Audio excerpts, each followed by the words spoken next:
Hello everyone, this is singer, songwriter, poet, general writer Sean C. Harrison coming to you out of St. Thomas, Jamaica with another dialect piece, this time speaking to our children. Recognizing May as being Child Month, I would like to, as we go along, recite a series of poems that speak to our children and their worth, speak to our adults who have been given the solemn task of growing them up.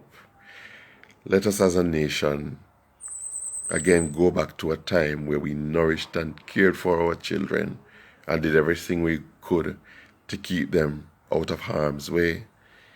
This poem is included in my collection, children's collection entitled Special Poems for Exceptional Children.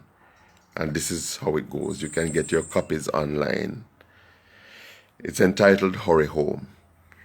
Little Pitney, what you doing here? Don't tell me lies says because you lost your fear.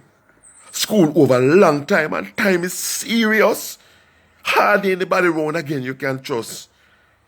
You watch news with your mommy sometime. You don't hear about the vicious violence and crime.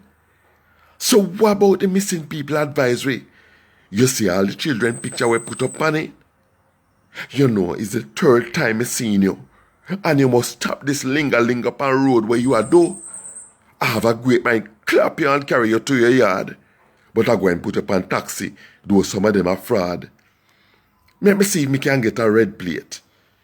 Although me might have to sit down long and wait. You know if it takes strange vehicle, red plate all the way and stay far from unfamiliar people. If I pass you here one more time, know for sure I'm going to lick you so bad, them can't find the cure. Because at this rate, you're not going to live to grow up. And so you wouldn't want for your child come bad, bro. See when I come here. Driver, make sure she reach. I'll take in your plate number, so be sure no make no breach. Out of order.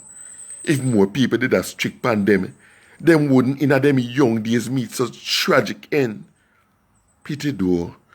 Look what Jamaica really come to me. I hope I won't have to hear about her on TV. Thank you.